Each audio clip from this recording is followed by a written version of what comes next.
来看新北市有家长指控讲，因3岁的囡仔身躯常常拢有伤痕，怀疑讲细过年母虐待囡仔。新北市社会局调查了嘛，发现讲这个年母有证照，也毋过煞无法度来交代讲囡仔为虾米会受伤，审议嘛认定讲有不当的对待。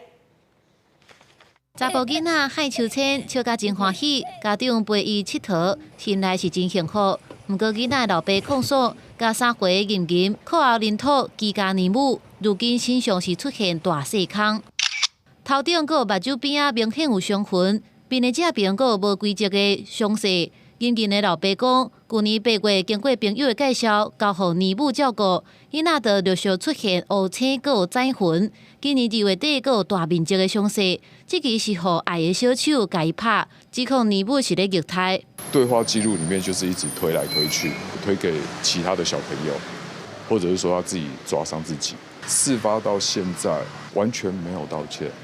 完全没有。这桩疑似涉嫌虐待囡仔的案件，就伫新北市邦桥。家长表示，因为囡仔的语言慢钝，无啥会晓沟通，怀疑因此是互针对，甚至案发到呾，年母也毋捌回失礼。目前已经带囡仔到病院验伤，也报警提告伤害。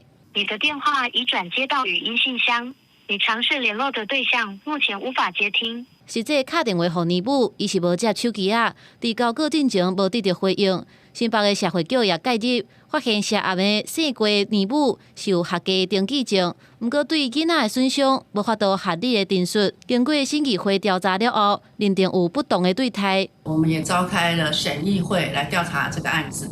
那经过专家学者认定，保姆有对小孩不当对待，已经违反了儿少权法的相关规定。新北社会局表示，年母违反儿少宽法相关的规定，已经对外公告名示，并且废止年母的登记证。公司新闻采访报道。